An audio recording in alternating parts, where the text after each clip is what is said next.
cord. Okay, so if you put somebody on their belly, right, and you opened up their back and you go to look at the spinal cord, the anatomy, what you have to do is you have to cut the vertebrae off, right?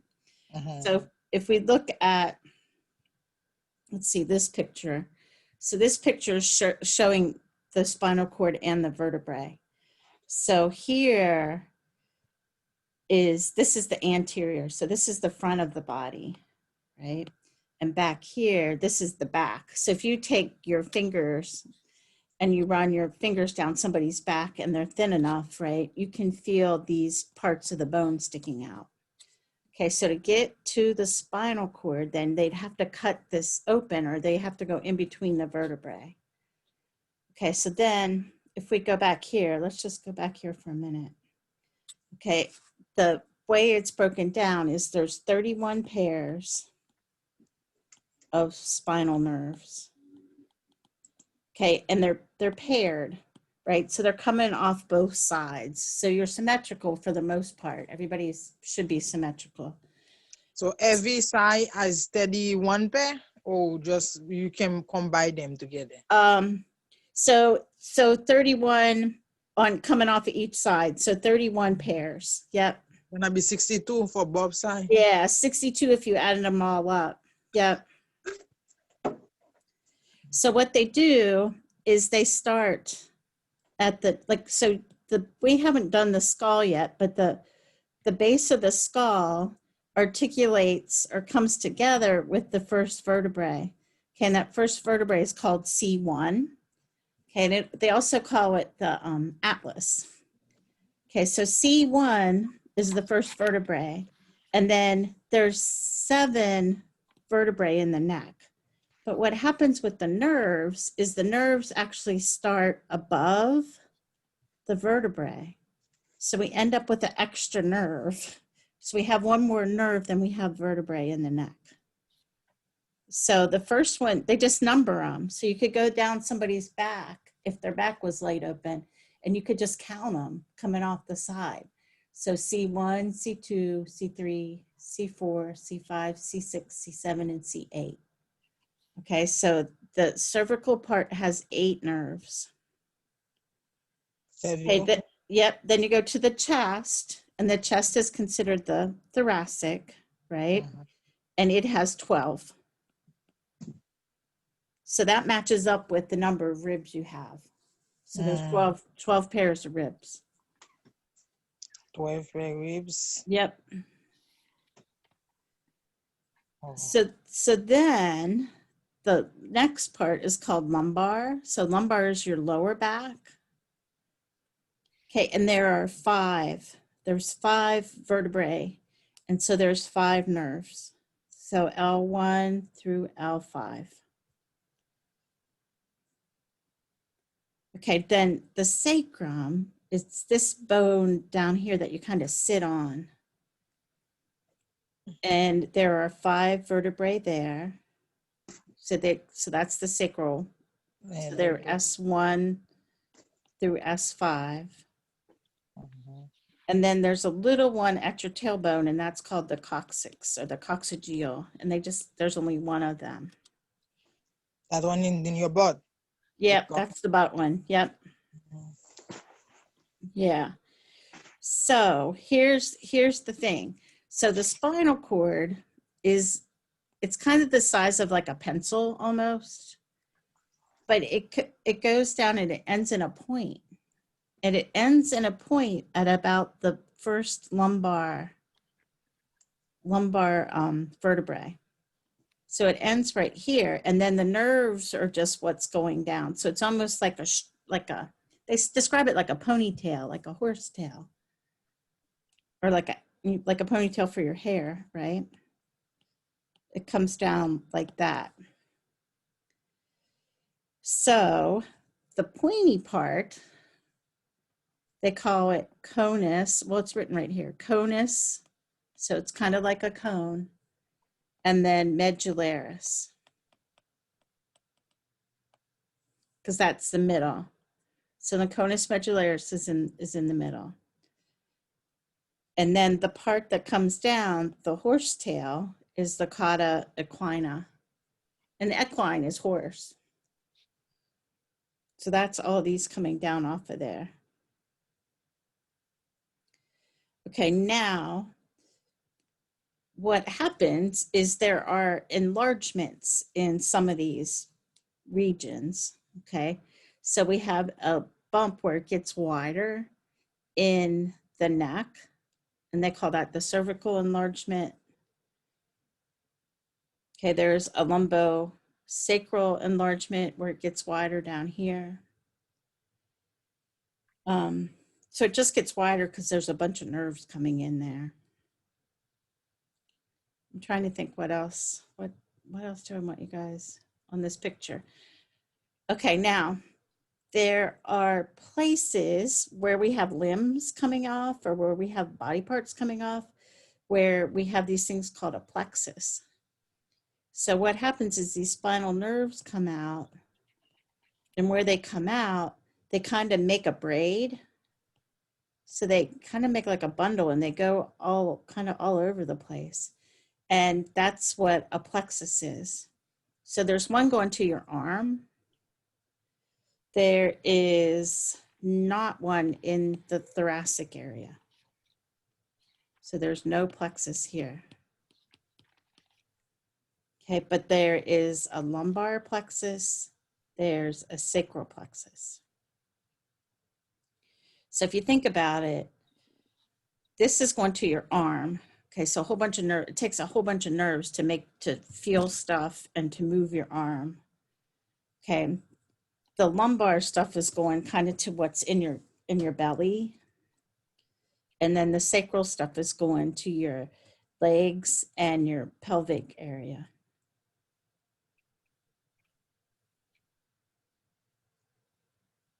Okay, now, does that kind of help?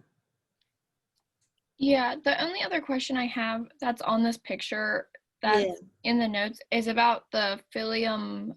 Oh, terminale. Yeah. Yeah. So this phylum terminale, it is just, I forgot about it. Let me try to find a color, different color that you can see. Let's do this. Okay. It comes down and it just goes down kind of like this. It's just, always think of it, it's kind of like a string. So all of this stuff, it's in, okay, so if this is your vertebrae, so this is the bone down here, then the spinal cord is in the middle of it. So it's in the middle if you're looking from it from the top, and it's hanging in there if you're looking at it from the back. So we don't want it flopping around in there. We need to have it anchored. So we anchor it with two different things. So we anchor it going sideways like this. Okay, and then we anchor it going this way like that. Does that make any sense? So the sideways things that hold it, those are called, they look like little teeth. So they call them denticulate, like denticulate ligaments. So they're on the side. And then when they go up and down, they call it, it's like a thread. Okay. Does that help? Okay. So now let me go to the picture where you can see the gray and white matter. So there it is all written out. The gray and white matter, that's, I guess, trying to think which one of these is the best way to see it. Okay, so this picture shows you the meninges. Okay, so it's going to show you the layers and what's protecting it. So the spinal cord has fat and it has epidural space. So when someone goes to have a baby, or maybe they are having surgery and they say they're going to give them an epidural. Okay, so what they're doing is they're going in between the vertebrae and they're going into this space and they're going to numb this so that the nerves, you can't feel what's happening below that point in your spinal cord. Okay, so you go epidural space, right? And then you'll have the dura mater. Okay, then we'll have the subdural space, which is kind of, you can't even, they don't even have it in here. You can't see it. Okay, then we'll have arachnoid matter and the subarachnoid space, and then the pia mater that lays right on top of the spinal cord. And these are those little denticulate ligaments that are anchoring it. Okay, now if I go here, I'm trying to think which one of these I want to use. Okay, so if we use this one to do the gray and white matter. So if you cut through a spinal cord, it looks kind of like this, right? And the stuff that's dark red, they call gray. And the stuff that's kind of off-white, they call white matter. Okay, so it looks kind of like a butterfly in a way. I don't know, maybe if you're trying. Okay, so it looks like a butterfly. So now if it's white, the term that they use to describe it is funiculus, which is a really weird word. So funiculus, right? So, and then you just describe whether it's to the front or to the back. Okay, so the way you figure out if it's the front is there's this deep crack in the front, and that's called the anterior median fissure. So it's a fissure is deep. Okay, now in the back, there is like a little tiny crack, and that's called the posterior median sulcus. So this is more shallow. Okay, now in the very front, okay, they're going to call that the anterior funiculus, right? So there's one on each side. Okay, then we have the lateral because they're on the sides of it, and then posterior is on the back. Okay, now where things come together, those are always commissures. Okay, so that's just where things join. Okay, so there's a white one and then there's a gray one. Okay, now the gray parts they call horns. Okay, so we have a posterior horn, which is going to be in the back. We have lateral horns, which are going to be on the sides. And then we have anterior horns, which are on the front. Does that kind of make sense? Yes. Okay. So funiculus is white and horns are gray. And I always kind of think this stuff, it kind of maybe looks like horns on a cow or something, maybe in a roundabout way. Okay, now what's going in and what's coming out of them? Okay, are you okay with this part? You're not sure. I think I'm okay with this part, except for the roots Yeah, and the rootlets. okay. I'm not worried about rootlets, so don't worry about rootlets. Okay. So we're just not going to talk about those. Okay, but we're the roots and then the rami. So the roots are what's closest to the spinal cord. That's what they call them. So when stuff comes in the back, right, that's sensory information. And it's going to come in the posterior root, which we used to call it dorsal root, but now they call it posterior. It's the same thing. Okay, the inner neurons are the ones that are within here, right? And then the anterior roots are going to come out the front. Don't worry about rootlets. Okay. And I don't usually make people memorize these parts either, right? I don't break these down too much. You should know sensory comes in the back. A motor comes out the front, but I'm not I'm not worried about this. Okay. There's so much information. And if you guys are going to go do surgery on someone's spinal cord, they're going to teach you a whole bunch more about it before they let you get in there and start poking around.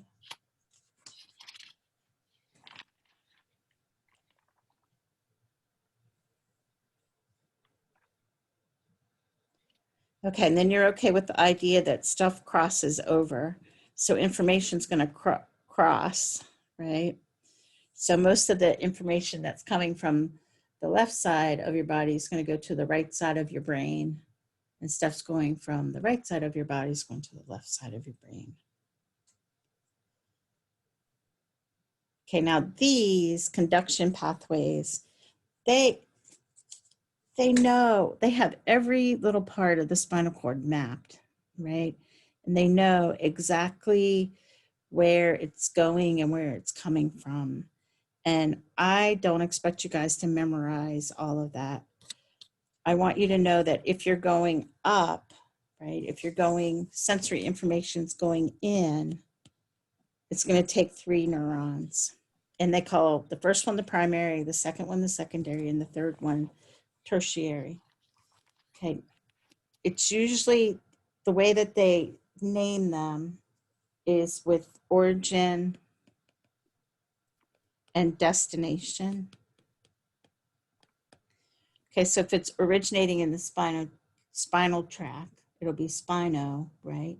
But then if it's going to the cerebellum, the second part will be cerebellar. Okay, and then when it's descending, it only takes 2 neurons to get back down, and they designate those upper and lower motor neurons. And so it's the same thing. So where it's originating and where it's ending up. So if it's originating in the higher part of your brain, right? So it could be cortico. So it's originating in the cerebral cortex. So it's starting at the very top, and then it's going to go down to the spinal cord.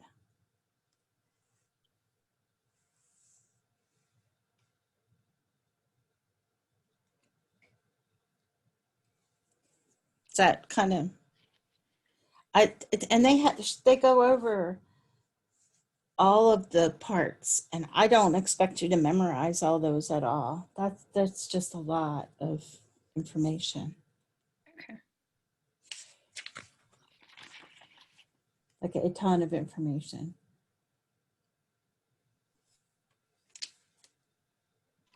For the lab exam, is the video that we need to study, watch the videos that you put in for the chapter spinal. So for the lab exam, the lab exam will be from everything from it's more stuff that's under the lab, but a lot of some of the stuff I talk about will be in the videos will be on there, but it's the stuff that you're doing in the lab parts of the class. Okay. Okay. Mhm. So it's more like parts and what they do, except for the endocrine stuff, which we did more than that. Let me We post. need to explain. That is the problem. We need to write about the lab. Why the question is that why? Explain why. It is more, where is the part? The lab is more, where's the gland? Okay. Where is cranial gland? Where is endocrine gland? Yeah, like where is the cerebrum? Where's the cerebellum? Where's the frontal lobe? So it's So more, we need to know where is that. say that, where is that? We need to know where all the gland located. Yes. So let me make you a study guide. I'll make you a list and I'll Yes. post it. And then I have one. I'll post it. And then you guys, like I tried to assign that in Connect, but maybe I can find some pictures that you guys can use to practice with too.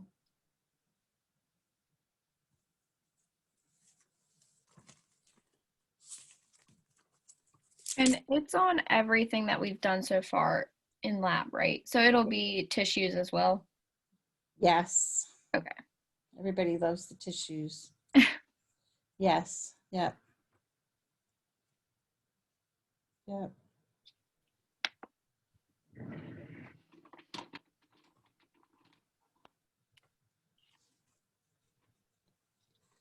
Okay, so what else in the spinal cord? Mm,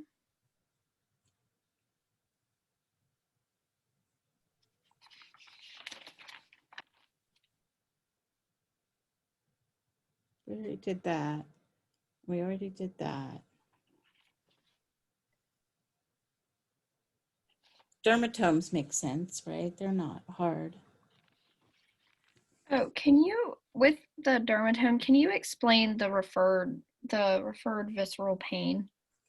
Yeah. So the information from deep in your body is traveling along spinal nerve part pain spinal nerve paths, just like the information from your skin. So sometimes people will have pain deep. If something will be inflamed, like maybe your gallbladder. Something will be, I'm trying to find the picture in the book. It'll be inflamed. Oh shoot. So okay, so I'm looking at what she has in the book, the appendix. Okay. So the appendix, it goes along, what'd she say, T10. Okay, so it might go all the way along here, but even though it's deep, it might feel like the pain is in your belly button or something. But because the information is traveling along the same nerve and the skin gets touched more, our brain thinks it's coming from something that's touched more or used more. Um, it's weird, right? Yeah. It's funky. This is the same thing with I'm trying to see the gallbladder. So the gallbladder, let's see, she has that in 16.2. The gallbladder, people feel it in weird places. So let me try to find where they feel it. Because it's your brain is programmed to think the pain is coming from someplace superficial. Because it might be more likely that you, like when they say when you have, you're having a heart attack and you might have pain in your right arm, right? So instead of, you're not used to feeling pain coming from deep in your heart. So your body is thinking, oh, it's coming from my arm, but it's not. It's coming from deeper than that. So there are all these weird things that can happen. I'm trying to find 16.2.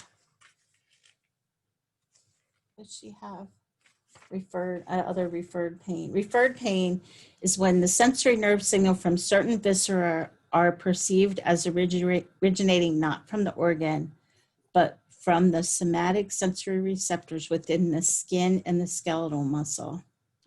So it's really weird. So the heart is going to be innervated from T1 to T5, right? But it might feel like you have pain in your arm. Kidney and ureter pain may be referred to from T10 to L2. So it might feel like you have pain in your leg, but it's your kidneys. It's funky. It's weird because your brain is used, like it's programmed to think it's coming from your skin or your muscle rather than something inside deep actually hurting. Kind of weird. The gallbladder's one too, but they don't have that one in the book. The gallbladder pain is weird. We'll have to look it up because I can't remember where it actually hurts, but it's not where your gallbladder is. But when you go in and you say that I have pain here, they're like, oh, that's your gallbladder.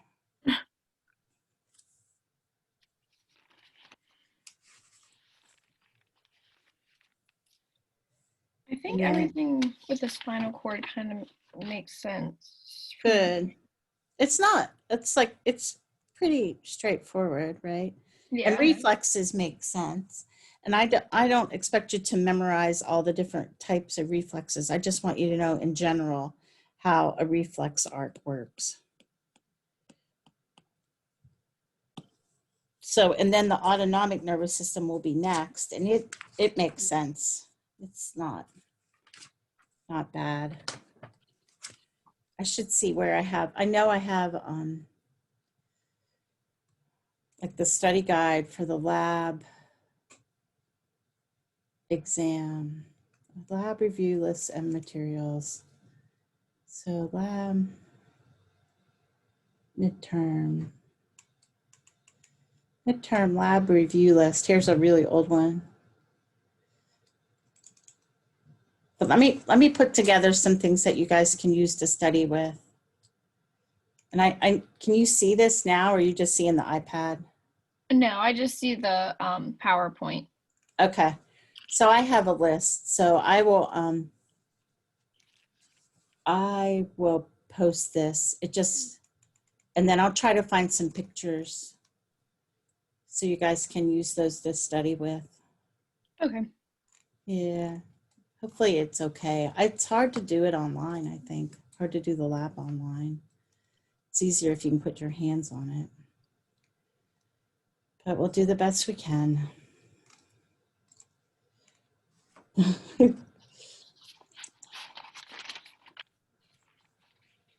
What do you think? Is that it? I think so.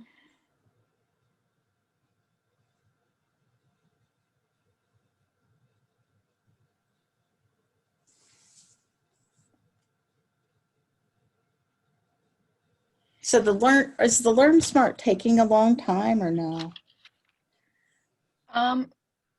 For me, what I do is I do all my notes from the book in your PowerPoint, and then I go back through and do the Learn Smart after I do the entire chapter. So Okay. for me, it's just kind of like another homework assignment. So it Okay. doesn't take that long. Okay. Because sometimes I think that could take forever if they keep sending you back to the beginning. All right, good. That's good to know.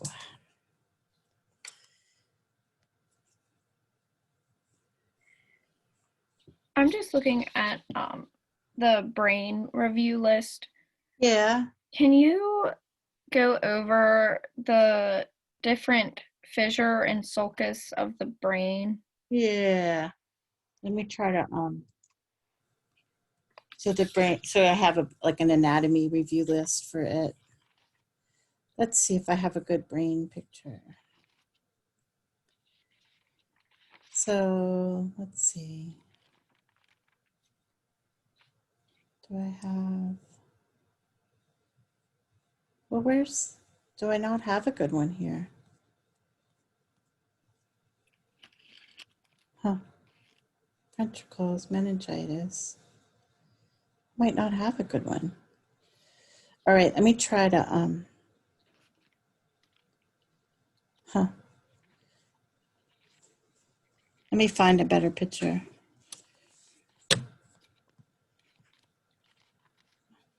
Oh, here, how about that? That might work.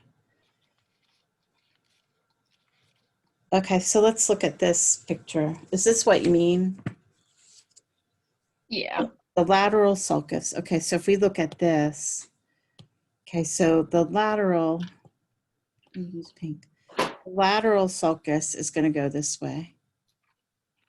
Okay, and it's going to divide the temporal lobe from the stuff at the top. Okay, then up here is the central sulcus. Okay, and the central sulcus divides the front from the back. Do I have other ones on the list? I don't think I do I? You have lateral, central, and then longitudinal fissure, horizontal fissure. Okay. I think that's it. Okay. So the the longitudinal fissure is if you take the brain and you go down the middle, and I'm trying to find a good picture. Okay, so the longitudinal fissure, there's actually a good picture. It's 13.11 in the book. So here, it's this one, it's like this. Okay, so this going down the middle here, okay, that is the longitudinal fissure. Longitudinal fissure. Okay, it's going to separate the right hemisphere from the left hemisphere. Okay, and then the horizontal, you can't see from this angle. The horizontal one is going to separate. That's why I wish we had, it's back here. So horizontal is back in here.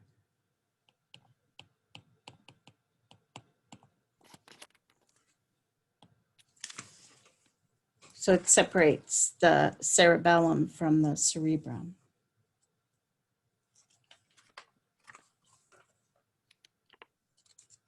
I know, I'm trying to find a good picture in your book.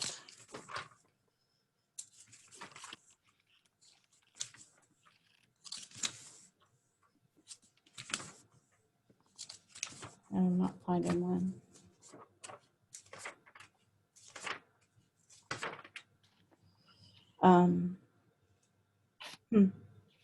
I don't see horizontal in here. Maybe they're not even doing horizontal.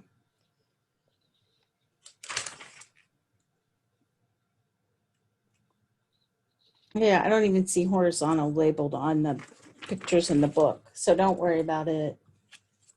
Okay.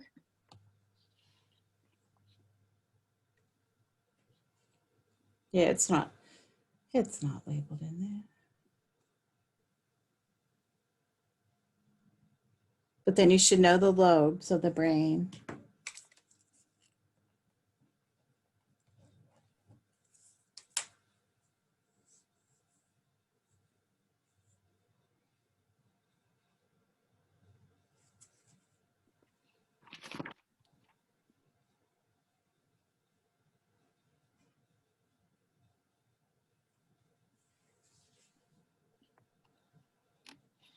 And then also on this list is the olfactory bulbs and optic nerves. But can you only see those when you do the picture of the cranial nerves? Yep. So the brain has to be upside down. So you have to be looking at it from the bottom up. And I won't ask you guys that because we didn't do the dissection to see it. So if you look at it from the bottom up, and you can see it when really good with the dissection. And I don't have a good picture here. I think there might have been one in one of the Connect things. Yeah. And there's some decent ones in the book. I don't have them in here. But what you do is how can I insert a page? There's got to be a way to do that. Plus paper. Okay. So if you look at the brain from the bottom, which that's a lovely brain. So the optic nerves come out and they go to the eyeballs, right? And then the olfactory nerves kind of go out like this. But I probably won't ask you guys that. Okay.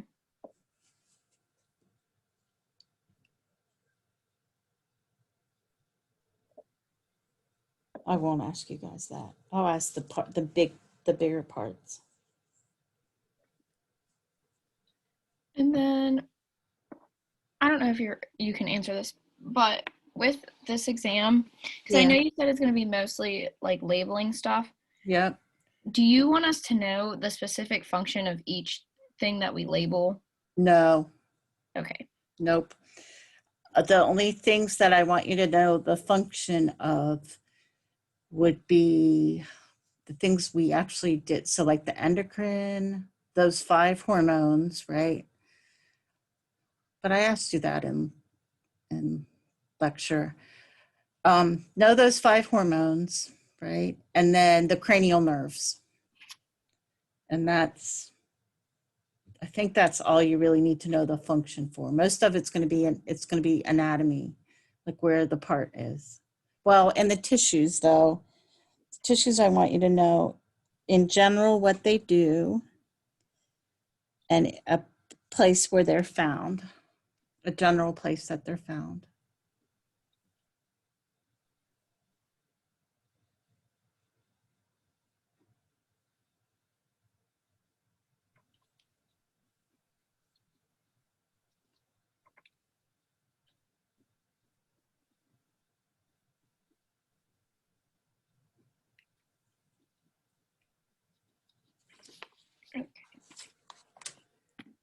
Whoop, where'd it go?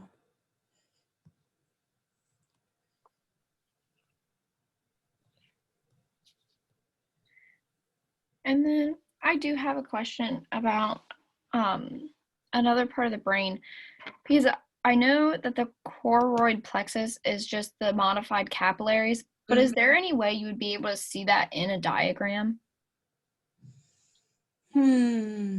If no, like the diagrams that are like cartoony, right? Where they're, but not like you can see it there's a diagram, it's called figure 13.9, and you can see it in there, but you can't really, it would be hard to put a thing on and have you label it.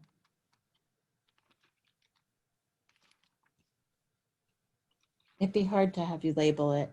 I do it with the dissected, like when I'm face to face, I do it with the sheep brain. But I was with gonna this, say, I watched the lab video and I saw yeah, you kind of pull it out and it looked like the stringy stuff. yeah, it's Okay. like brick red spider web Yes. or whatever. Yeah, that's the choroid Okay. plexus. So that would be hard to do. It would be hard to do online.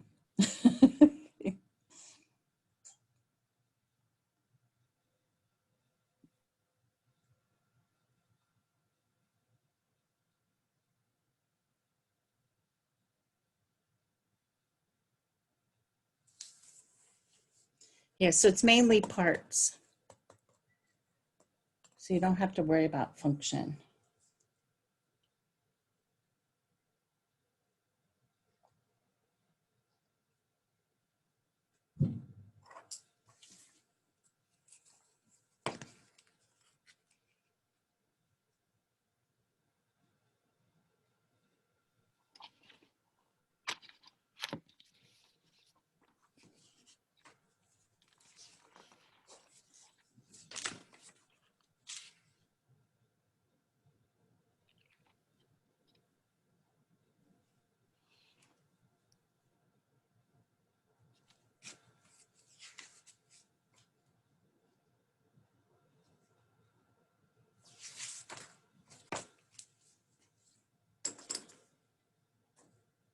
What do you think? Is there anything else? I don't think I have anything else. Because I think I'm just gonna go back through and do the coloring book for the That would anatomy. help. I might scan some of those pages for you guys to practice with. Hopefully I don't get caught. Because they would be good ways to practice.